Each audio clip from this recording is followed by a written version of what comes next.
Bismillahirrahmanirrahim warahmatullahi wabarakatuh. Innal hamdalillah wassalatu wassalamu ala Rasulillah wa ala alihi wa ashabihi wa man wala. Wala haula wala quwwata illa billahil aliyyil azim. Tsumma amma ba'd. Kaifa halukum ayyuhat talamid wat talabah? La'allakum ala khairin wa sihhah wa ala imanin wa islam wa sunnah. Baik, anak-anak yang semoga Allah Subhanahu wa taala muliakan. Hari ini kita akan belajar tafsir. Pada pertemuan kali ini kita akan memasuki pelajaran yang pertama. Sebelum kita memasuki pelajaran pertama, pelajaran tafsir ini kita akan menggunakan Aisarut Tafasir. Aisarut Tafasir seperti namanya, semudah-mudahnya tafsir. Syekh Abu Bakar Al-Jazairi rahimahullahu ta'ala, penulisnya adalah Syekh Abu Bakar Al-Jazairi. Anak-anak yang semoga Allah Subhanahu wa ta'ala muliakan, bagi kelas 10 MA Dirosah Islamiyah, baik A ataupun B, itu akan menggunakan Surat Tafsir ini dari mulai surat Al-Mulk untuk 1 tahun sampai akhir dari Al-Mursalat. Nah, ini dibagi menjadi 2 per semesternya. Dan setiap pertemuan atau setiap pembahasan itu sampai 5 ayat. 5 ayat per 5 ayat.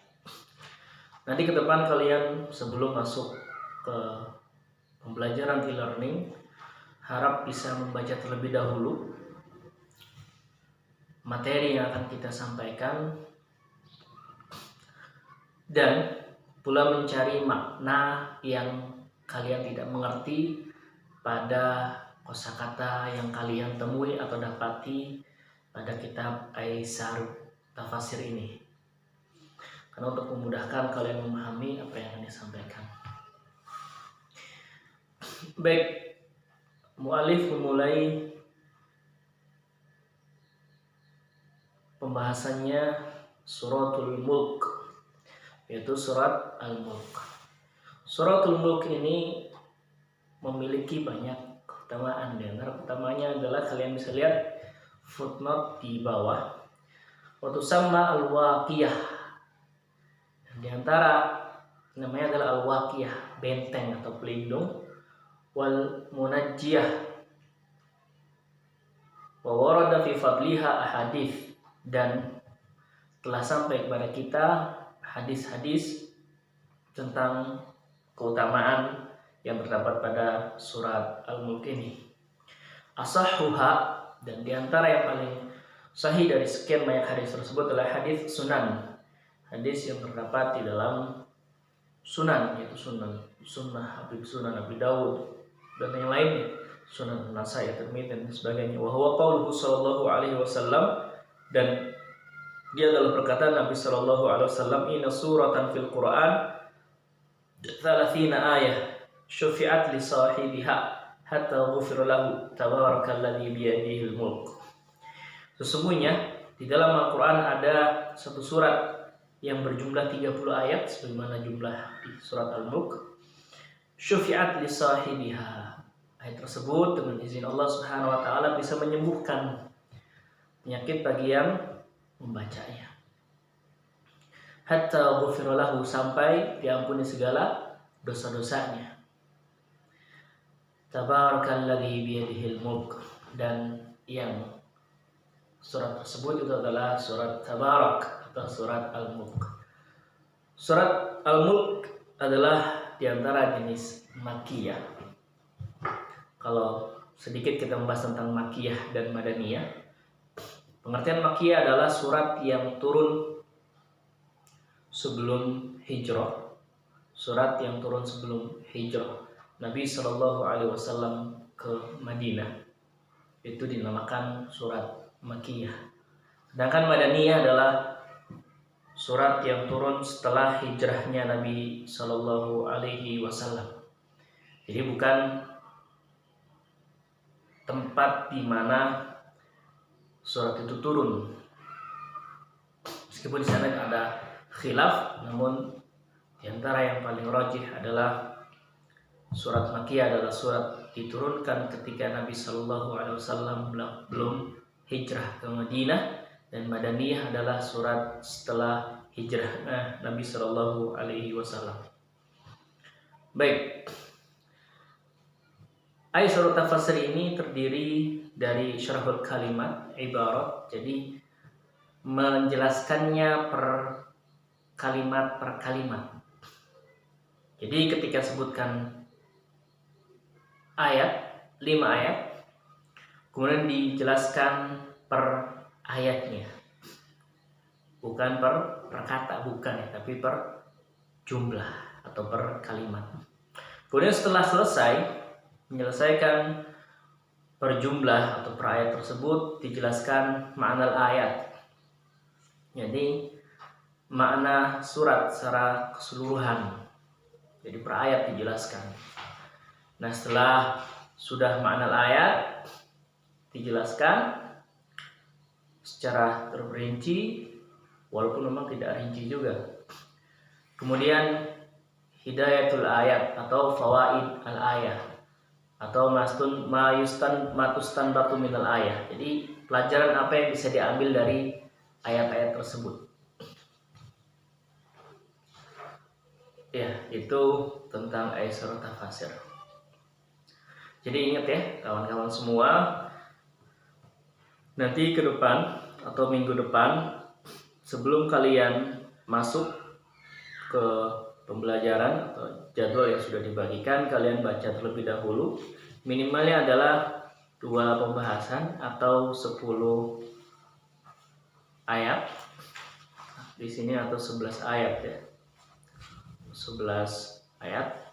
Kalian baca, kalian cermati, kalian teliti dan catat. Kalau ada mufradat yang tidak paham, cari di kamus. Kalau tidak ada, nanti insyaallah ta'ala kita akan bahas bersama, atau kalian bisa tanyakan di grup Telegram yang telah kami siapkan. Baik, mu'alif mulainya dengan membawakan lengkap dari ayat pertama sampai ayat yang kelima. Tabarakalladzi biyadihil mulku wa huwa ala kulli syai'in qadir.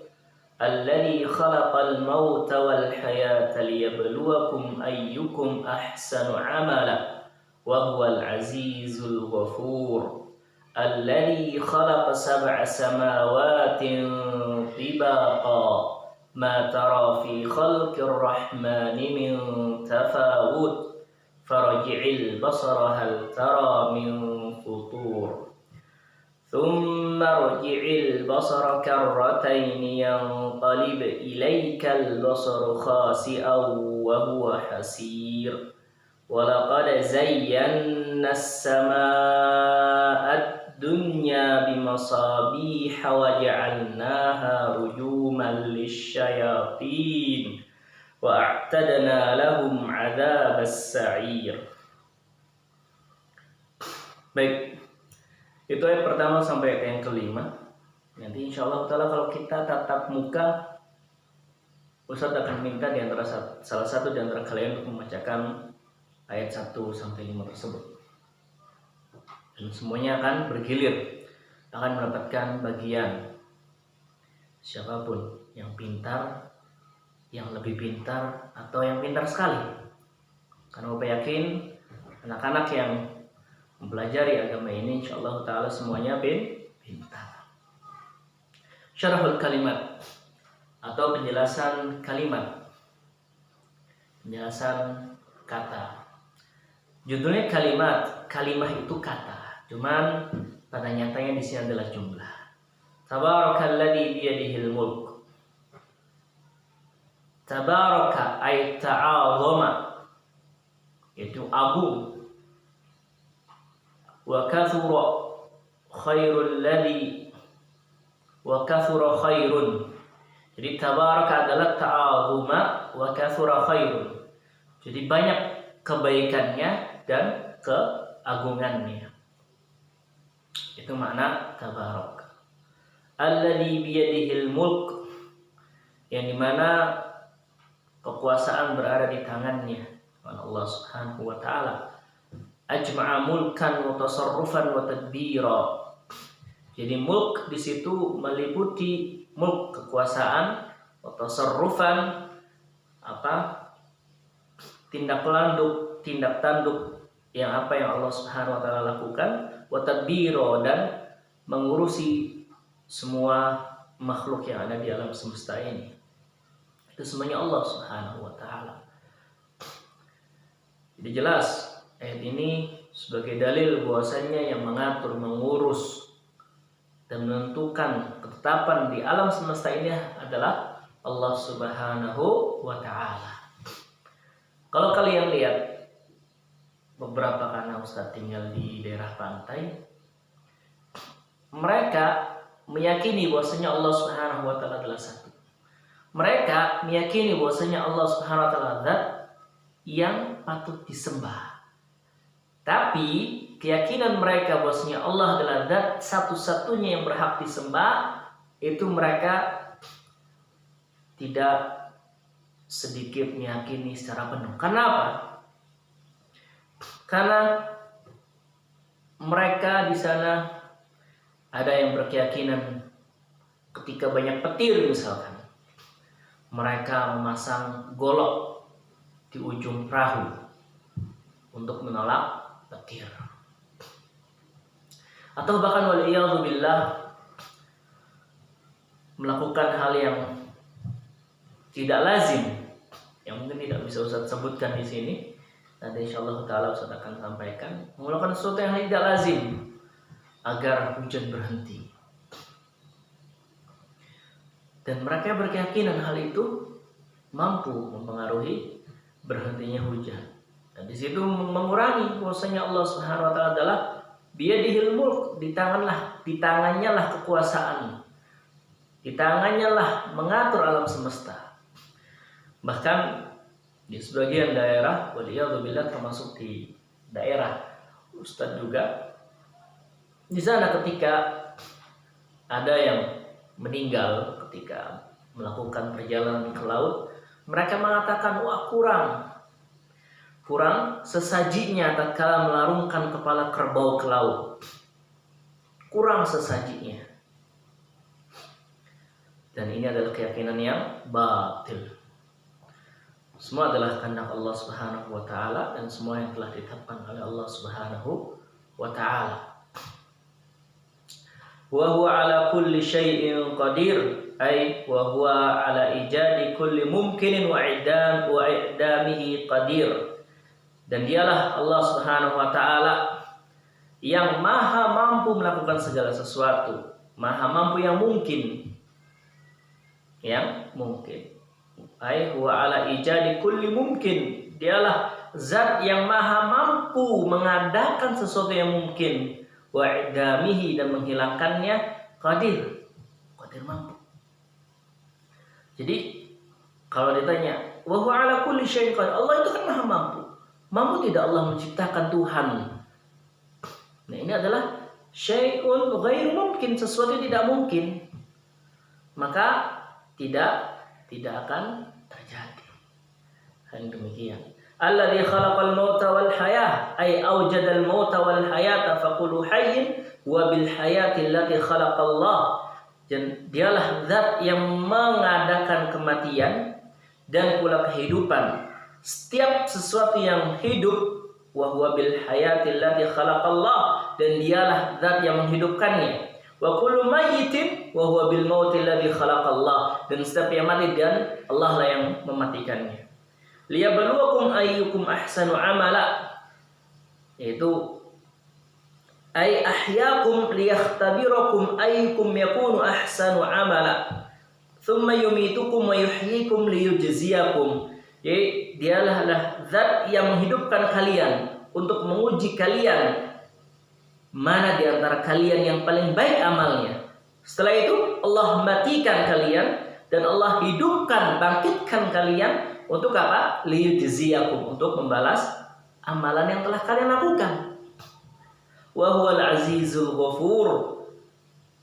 Ay wa huwal azizul ghalib ala ma yuriduhul ghafur al-azim al-maghfirah lit-tabi'in. Dan dia adalah zat yang maha agung, maha perkasa. Al-ghalib ala ma yuriduhul ghafur, yang terhadap apa yang Allah kehendaki itu maha pengampun. Al-azim al-maghfirah, yang ampunannya itu sangat besar. Lit-taibin, bagi orang-orang yang bertaubat. Kemudian Allah Subhanahu wa taala, tibaqa. Apa itu tibaqa? Khalaqas samawati tibaqa. Apa itu tibaqa? Ai tabaqatun fawqa tabaqatin, yaitu langit itu bertingkat.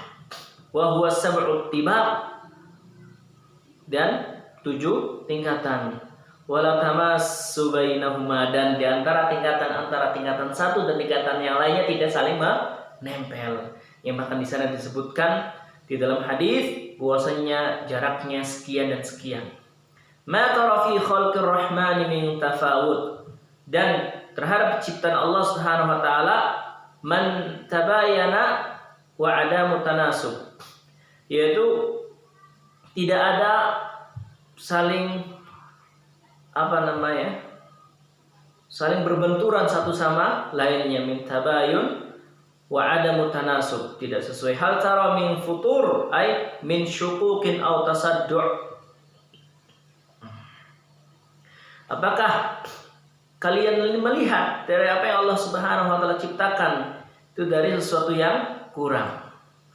Maksudnya langit yang Allah ciptakan min syukuk aw tasaddu', dari kerusakan dan perpecahan atau keretakan yang terdapat pada langit tersebut. Karratain ay marrataini, marrah ba'da marrah. Jadi sekali melihat terus melihat lagi.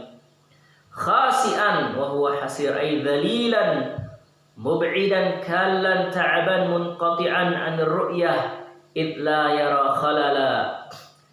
Ay khasi'an ay dhalilan, merasa hina. Wa huwa hasir mub'idan kallan ta'aban munqati'an, jadi merasa hina, merasa putus asa.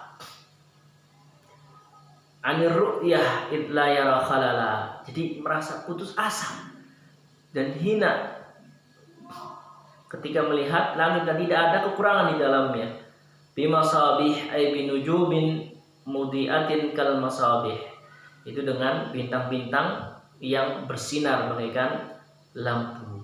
Rujuman lisyayatin ay marajim jam'u marjam wa huwa ma yarju bihi ay yarmi, yaitu rujuman untuk melempar para syaitan.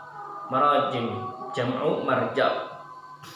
Wa a'tadna lahum 'adzabas sa'ir ay wa hayya'na itu sama a'tadna, mempersiapkan lahum untuk mereka orang-orang yang ingkar adzabun nar, azab neraka, al-musa'arah asyadidah, yang menyala-nyala, sangat panas. Al-ibtiqad, itu syarhul kalimat. Baik anak-anakku semua, semoga Allah Subhanahu wa taala muliakan. Itulah sedikit makna surat Tabarak. Insyaallah taala nanti kita akan lanjutkan makna ayat dan hidayatul ayat. Untuk perkenalan sampai di sini dulu. Wassalamualaikum warahmatullahi wabarakatuh.